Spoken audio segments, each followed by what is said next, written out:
Assim nos diz a palavra do Senhor.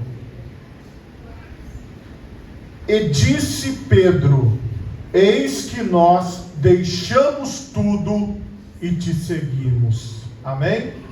Por favor, levante a sua mão direita o mais alto que você puder. Feche os seus olhos e oremos a Deus. Pai Todo-Poderoso, neste momento, Senhor, eu quero te louvar e te bendizer por tua santa palavra que acabou de ser lida aqui neste lugar. Ó Pai, eu quero te pedir, Senhor, que esta palavra possa produzir o fruto para o qual ela está sendo plantada. Que nenhum de nós, ó Pai, permaneça da mesma maneira, mas que nós possamos ser transformados através da ação do Teu Santo Espírito, pelo poder da Tua palavra. Ó Deus, quando o Senhor falou no Monte Sinai, o povo tremeu, o povo estremeceu, o povo teve temor, ó Pai, ao ponto deles pedirem que o Senhor parasse de falar. Então, ó Deus, que esta palavra possa produzir em nós este efeito poderoso que nos levará à mudança e transformação, em nome de Jesus, amém, e graças a Deus. Podemos assentar, meus irmãos, em nome de Jesus. Meus irmãos, o tema da mensagem nesta noite é: deixando tudo e seguindo a Jesus. Irmãos, o contexto dessa palavra é a do jovem rico, mas nós vamos chegar neste contexto daqui a pouco. Mas Pedro, quando ele fala ao Senhor Jesus, dada a desistência daquele homem que foi embora, porque Jesus o desafiou a segui-lo, a deixar tudo e segui-lo, e aquele homem não quis seguir a Jesus. Deliberadamente ele decidiu ir embora. Aí Pedro, vendo aquela negativa, ele disse para o Senhor Jesus: eis que nós. E quando ele fala isso no plural, ele estava falando de todas aquelas pessoas que vinham seguindo ao Senhor. Ele disse: eis que nós deixamos tudo e te seguimos. Guarde isso: nós, Senhor, deixamos tudo e te seguimos. Esse deixar tudo e esse seguir a Jesus é o que eu quero que vocês internalizem nesta mensagem. Mas eu quero dar 2 exemplos práticos para vocês. O primeiro está no Antigo Testamento, em 1 Reis, capítulo 19, do versículo 19 em diante, que diz assim: partiu, pois, Elias dali, e achou a Eliseu, filho de Safate, que andava lavrando com 12 juntas de bois, e adiante dele, e ele estava com a 12ª. Elias passou por ele, e lançou a sua capa sobre ele. Então deixou ele os bois, e correu após Elias, e disse: deixa-me beijar a meu pai e a minha mãe, e então te seguirei. E ele lhe disse: vai e volta, porque te tenho eu feito. Voltou, pois, de atrás dele, e tomou uma junta de bois, e os matou, e com os aparelhos dos bois, cozeu as carnes, e as deu ao povo, e comeram. Então se levantou, e seguiu a Elias, e o servia. Aqui nós vemos a chamada de Deus. Deus, ele falou com o profeta Elias, que ele deveria ungir a Eliseu, profeta, em seu lugar. Eliseu, como vocês observaram, era um trabalhador do campo. Eliseu, ele era um homem que trabalhava diretamente com a terra, arando a terra. Aqueles 2 bois vinham, era colocada uma madeira em cima daqueles bois, e as outras madeiras vinham puxando a terra para mexer a terra, para arar a terra. E como vocês observam, haviam vários trabalhadores, e ele estava trabalhando, ele estava ali puxando aqueles bois para que eles fizessem o serviço. E aqui, diante desse serviço, diante deste trabalho, o que é que nós observamos? Deus, ele tinha observado que Eliseu estava na 12ª, estava lá trabalhando, estava lá no final, puxando os seus bois com o arado para fazer o seu trabalho. Deus viu aquele homem trabalhador e Deus quis chamar Eliseu para ser profeta, para trabalhar na sua obra no meio do povo de Israel.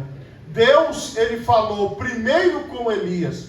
Ele não tinha falado nada com Eliseu, mas Elias, como profeta, ele achou a Eliseu. Ele foi procurar Eliseu até que ele encontrou Eliseu. E quando ele encontra Eliseu, ele joga a capa dele, como se fosse hoje esse terno, esse paletó, jogou ele em cima de Eliseu, e Eliseu entendeu que ele estava sendo chamado para fazer a obra de Deus. E aqui, meus irmãos, nós observamos esta unção de Deus que veio sobre Eliseu.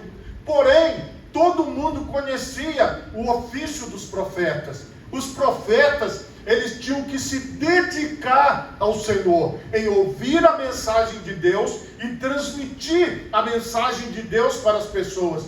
E Eliseu, ele tinha consciência que ele precisava deixar o que ele estava fazendo e seguir o profeta Elias. Ele precisava deixar e seguir. É isso que nós temos que compreender. Aqui é o mesmo contexto, se você analisar, de quando Jesus fazia a sua chamada. No Antigo Testamento, a forma de Deus chamar era semelhante a essa do Novo Testamento. Deus escolhia a pessoa e chamava esta pessoa para estar junto dele. Irmãos, quando Deus chama, é porque ele tem uma obra através daquela pessoa. Então, o chamado, ele não foi de Elias, mas foi de Deus através de Elias. Deus pode usar homens e mulheres para ministrar sobre as nossas vidas. Porém, nós temos que olhar para os homens como instrumentos de Deus para trazer para nós a vontade de Deus. Aquele homem ou aquela mulher não vai estar no lugar de Deus, porque a obra que Eliseu foi fazer não era para Elias. A obra que Eliseu foi fazer era para o Deus Todo-Poderoso. Então a obra que nós fazemos dentro do chamado de Deus é para Deus. E Eliseu teve a consciência, ele deixou os bois, ele matou os bois, cozeu os bois e distribuiu a carne para o povo. Ele estava com essa atitude, mostrando assim: olha, eu não volto mais para esta situação que eu estou deixando tudo, e eu estou seguindo a vontade de Deus para a minha vida. Este foi o contexto. E Eliseu, ele se tornou um grande profeta. Se você for ler aqui, você vai ver que Deus usou poderosamente Eliseu na sua obra. E é isso que nós temos que compreender. Quando Deus chama, é preciso deixar e seguir o chamado de Deus. Porque muitas vezes, irmãos, as pessoas, elas não têm esta compreensão de que quando você está com Deus, a regra é a de Deus, a vontade é a de Deus, a direção é a de Deus. Você pode ter muita vontade, mas na presença de Deus, a sua vontade é segundo plano. A primeira vontade é a de Deus. Lá na oração do Pai Nosso está dito, está claro isso: Pai, seja feita a tua vontade, assim na terra como no céu.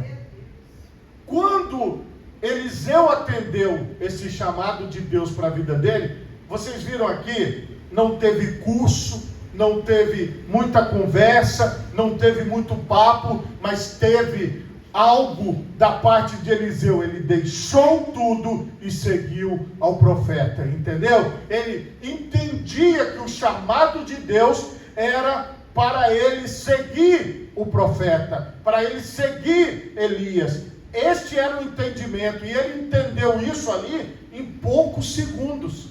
Ele compreendeu aquilo ali rapidamente, porque já foi a forma de Deus agir na vida dele. Preste atenção, muitas pessoas se dizem despreparadas, mas a palavra de Deus, irmãos, nos mostra que a nossa capacidade, ela não vem de nós, mas ela vem do Espírito Santo que habita nossas vidas.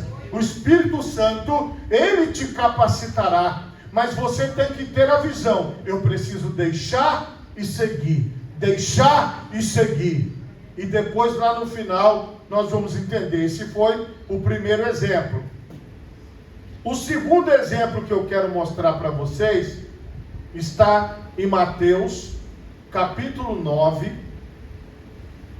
do versículo 9 em diante. Preste atenção. Jesus, passando adiante dali, viu assentado na alfândega um homem chamado Mateus, só porque o Mateus veio à igreja hoje, e disse-lhe: segue-me. E ele, levantando-se, o seguiu. E aconteceu que, estando ele em casa, sentado à mesa, chegaram muitos publicanos e pecadores, e sentaram-se juntamente com Jesus e seus discípulos. E os fariseus, vendo isso, disseram aos seus discípulos: por que come o vosso mestre com os publicanos e pecadores? Jesus, porém, ouvindo, disse-lhes: não necessitam de médicos os sãos, mas sim os doentes. Ide, porém, e aprendei o que significa misericórdia quero e não sacrifício, porque eu não vim para chamar os justos, mas os pecadores ao arrependimento. Aqui nós temos a chamada do apóstolo. Como é que foi a chamada do apóstolo Mateus? Mateus, ele era uma pessoa rica, porque os cobradores de impostos, os publicanos, eram pessoas que tinham muito dinheiro. Está provado aqui nos evangelhos. Então ele era um homem que tinha posses, riquezas. Vamos dizer que era um homem culto, era uma pessoa envolvida com a sociedade. Jesus Cristo, ele foi até ele, porque Jesus Cristo, ele tinha uma obra na vida de Mateus. E ele foi no local de trabalho dele, na alfândega. O que é que o Senhor Jesus disse? Segue-me. Irmãos, veja, Jesus, ele não explicou exatamente como era a missão. Ele não explicou exatamente o que Mateus iria fazer. Veja a semelhança com o profeta Elias. Ele não chegou lá e não ficou explicando para Eliseu como seria, de que forma seria, mas ele levou, o Senhor Jesus fez a mesma coisa. O Senhor Jesus falou, o Senhor Jesus chamou: vem e segue-me, direcionando-se a Mateus, e Mateus se levantou e seguiu ao Senhor. É isso que nós temos que compreender. Jesus entrou para dentro da casa de Mateus, entraram os outros publicanos, as outras pessoas. Jesus foi até mal falado, porque tinha entrado na casa de Mateus, e aqui você vai entender a obra de Deus na nossa vida. Mateus, ele é como cada um de nós. Eliseu é como cada um de nós. Deus, ele nos chamou para um propósito e para uma missão. Este propósito e esta missão, ela não tem a ver com o pastor da igreja, ela não tem a ver com os líderes da igreja, mas ela tem a ver com o próprio Senhor Jesus Cristo que nos chama. E esta compreensão da parte de Deus nos faz avançar para a missão, nos faz ter vontade de trabalhar, nos faz ter vontade de seguir. Mas isso, meus irmãos, tem que estar na nossa consciência. Quando o apóstolo Pedro depois vai trazer essa explicação mais aprofundada, você agora compreende o que é que o Senhor Jesus queria de Mateus. Ele queria que ele fosse após ele em todos os lugares onde ele estivesse. Ele queria que houvesse uma identificação. Então, Mateus teria que se identificar com Jesus, assim como Jesus se identificou com Mateus. Eliseu, ele tinha que se identificar com Elias, assim como Elias se identificou com Eliseu, jogando a capa nele. Esta identificação do chamado, esta visão do chamado, só o Espírito Santo pode trazer à sua mente. Só o Espírito Santo pode trazer a você.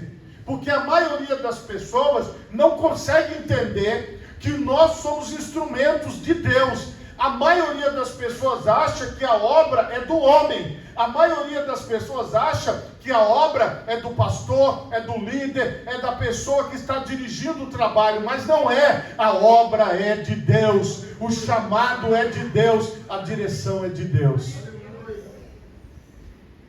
Dentro desse chamado, o Senhor Jesus, ele ministrou aqui para esse homem, que aqui o contexto seria o jovem rico. Ele ministrou para ele, primeiro, que ele deveria obedecer aos mandamentos. E Jesus disse quais? Não adulterarás, não matarás, não furtarás, não dirás falso testemunho, honra teu pai e a tua mãe. Aí ele responde para Jesus, o jovem rico: todas essas coisas tenho observado desde a minha mocidade, ou seja, desde que eu era criança, desde que eu era adolescente, desde que eu era junior. Eu tenho observado isso, eu consigo fazer. E Jesus constata que ele conseguia fazer.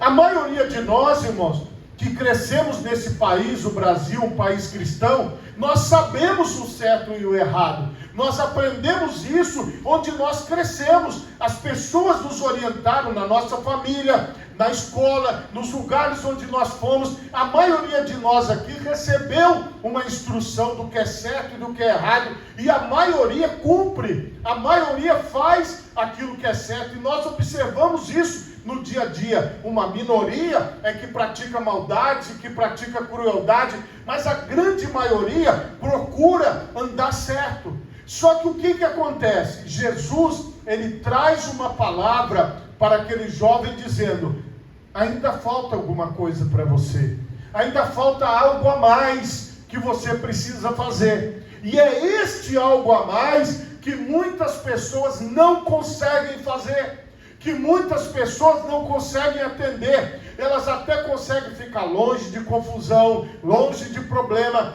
elas até conseguem levar uma vida tranquila, sossegada, dizendo-se cristãos, dizendo-se evangélicos, elas até conseguem até certo ponto, mas quando chega no algo a mais, é onde muitas pessoas não conseguem ir adiante, é onde muitas pessoas viram as costas, é onde muitas pessoas voltam. Vocês lendo os evangelhos, vocês vão observar que costumeiramente Jesus reunia multidões. Jesus reunia ali 5.000 pessoas, 8.000 pessoas. Jesus constantemente tinha muitas pessoas ao seu redor. Mas preste atenção, depois da ressurreição de Cristo, ele fica aproximadamente 40 dias na face da terra. E quando você chega a 50 dias depois da ressurreição, no dia de Pentecostes, a Bíblia diz que havia aproximadamente 120 pessoas reunidas. Veja, daquelas multidões, nós vemos que ficaram 120. Então preste atenção, este chamado de Deus, que toca nas pessoas, deixa tudo e siga, deixe e siga, deixe e siga. Ele vai martelar, ele vai aparecer na mente daqueles que Jesus tem uma obra para fazer. Então, quando você tem esse chamado de Deus, Quando você tem essa convocação de Deus, o Espírito Santo, ele ministra constantemente sobre a sua vida. E aqui, o Senhor Jesus disse: ainda te falta uma coisa, para ele, para aquele homem: vende tudo quanto tens, reparte tudo pelos pobres, e terás um tesouro no céu, e depois vem e segue-me. Jesus deu essa palavra para aquele jovem, para aquele homem. Isso faltava na vida dele. Pode faltar outras coisas na vida da sociedade de hoje. As pessoas têm às vezes que deixar coisas que elas não querem deixar, como os vícios, como aquela situação onde a pessoa não quer resolver, de pecado oculto, pecado escondido, manias que as pessoas têm, que elas não querem deixar, que elas querem continuar vivendo aquilo. E nós temos aqui um contexto onde o que faltar para mim, o Espírito Santo ministrará na minha vida. O que faltar para você, o Espírito Santo ministrará na sua vida, e você saberá o que falta para você. Eu não quero dizer o que falta para você, é o Espírito de Deus que vai te mostrar o que falta, e você vai consertando ao longo do tempo.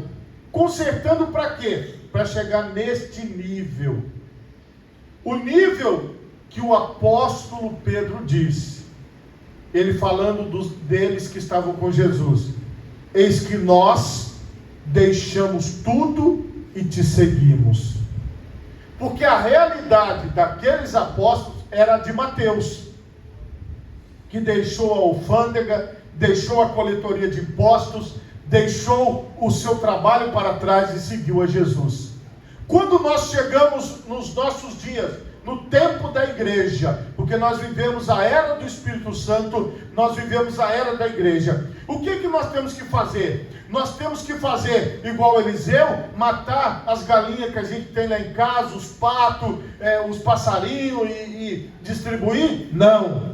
Ah, pastor, então nós temos que fazer igual Mateus, pedir conta do emprego, sair e seguir ao Senhor? Também não. O que é que nós somos? O Senhor Jesus disse: vós sois o sal da terra e a luz deste mundo. O que é que nós somos? O Senhor Jesus disse: vocês são testemunhas do poder de Deus. Vocês são testemunhas de que Jesus ressuscitou dos mortos, que Ele está vivo e que Ele trabalha na sua vida. Então você não vai deixar o seu emprego, você não vai matar suas galinhas, seus patos, você não vai fazer esse tipo de coisa, que é vender tudo que você tem e ficar sem nada e virar um andarilho. Nada disso você vai fazer. O que você vai fazer você vai viver com Jesus todos os momentos da sua vida. Jesus falou: eis que estou convosco todos os dias até a consumação dos séculos. Jesus Cristo disse: onde estiverem 2 ou 3 pessoas reunidas no meu nome, aí estou eu no meio de vós.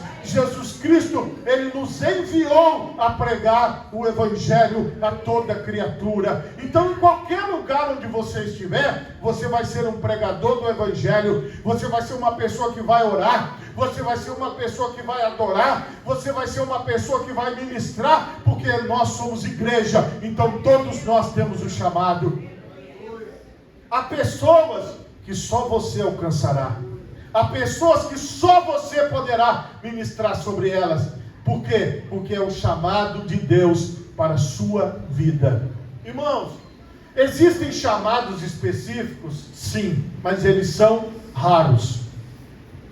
A maioria das pessoas vai seguir a orientação de Jesus, que é ser sal da terra e luz do mundo, que é viver no meio das pessoas normalmente, trabalhando, saindo, passeando, fazendo tudo que você faz normalmente, só que com a consciência de que Jesus está vivo e está junto com você, e você tem um chamado de Deus. Qual é o seu chamado? É revelar Jesus Cristo ao mundo, é revelar Jesus Cristo às pessoas. Jesus só vai ser conhecido através da sua vida.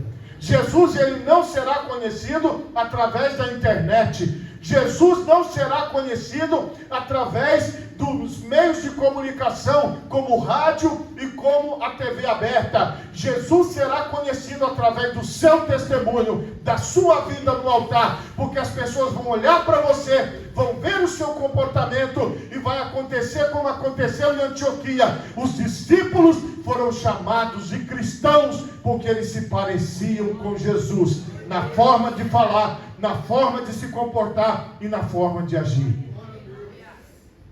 Isso não é uma coisa que eu posso projetar na sua vida.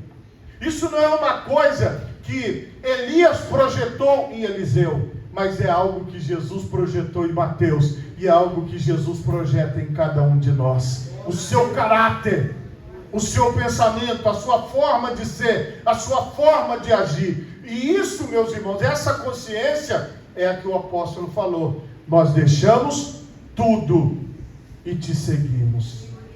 O deixar tudo aqui é o seguinte: é Jesus se tornar o primeiro na sua vida, o único na sua vida. Ou seja, se você estiver dentro de um hospital, ele é prioridade para você. Se você estiver dentro do terminal, ele é prioridade para você. Aqui dentro dessa igreja hoje, ele é prioridade para você. Entende? Você tem consciência da presença dele. Você tem consciência que ele está com você. Então, não importa quantas mais pessoas estejam com você, a sua atenção e o seu pensamento é: eu estou nessa terra em missão. Eu estou nessa terra a trabalho, e eu vou honrar o Senhor Jesus que me chamou para dar testemunho. É aqui, meus irmãos, que tudo se modifica.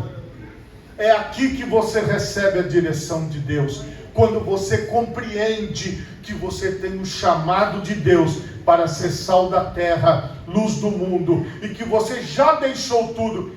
Então o que eu estou fazendo vestindo essa roupa? Eu estou administrando essa roupa que Deus colocou na minha vida. E esse carro que eu ando nele, eu estou administrando, porque eu já deixei tudo para o Senhor. Irmão, você não vai brigar por causa de um pedaço de terreno que tomaram de você. Você não vai brigar porque tiraram o canal da TV que você queria. Você não vai brigar porque a sua geladeira queimou, ou porque a sua máquina de lavar parou de funcionar. Nada disso tem importância e nem prioridade na sua vida. Pastor, mas o mundo está virado de perna para o ar. Mas você está firme na rocha que é Jesus. Você entende? Você já deixou tudo. Você usa as coisas, e não são as coisas que movimentam a sua vida. Você administra o que Deus colocou para você, compreende? E aqui, meus irmãos, hoje, Deus, Ele nos revela o verdadeiro significado de deixamos tudo e te seguimos. Porque quando alguém fizer uma proposta para você sair da presença de Deus, você dirá: não, eu sirvo a Cristo. Jesus está ouvindo aqui o que você está falando, e eu não vou fazer o que você está me pedindo de coisa errada, porque Jesus não quer que eu faça. Então eu estou servindo a Cristo. Aquela pessoa que estiver lá cheia de capeta, te propondo o mal, ela vai até dar uma balançada, ou até cair no chão de susto, porque ela vai contemplar o poder de Deus na sua vida, porque você deixou tudo e você seguiu a Jesus. Esse é o verdadeiro sentido do deixar tudo. É você ter tudo, mas a prioridade é de Jesus. Jesus é que é o seu tudo. Você pode ter tudo, pode não ter nada, nada disso importa. O apóstolo Paulo revelou isso dizendo: eu sei passar qualquer coisa. Eu sei ter fartura, mas eu sei ter necessidade. Eu sei estar bem, mas eu também sei estar mal. Eu sei estar em qualquer situação. É isso que o Senhor Jesus ministra sobre nós. Você tem que estar pronto. Mas, pastor, eu não fiz nenhum curso para suportar. Não precisa, irmão. O teu curso é o Espírito de Deus dentro da sua vida. Ele é o teu guia. Jesus falou: Ele, o Espírito Santo, vos guiará. Então fique sossegado e tranquilo. Fique sossegada, irmã, tranquila. O Espírito Santo vai ministrar em você as palavras que você tem que falar. O Espírito Santo vai ministrar em você aquilo que você tem que fazer naquele momento e naquela hora. Quem está fazendo essa obra na sua vida é Jesus. Quem te chamou foi Jesus. Então se mantenha firme. Por favor, coloque as duas mãos na altura do seu coração. Feche os seus olhos e oremos a Deus. Pai Todo-Poderoso.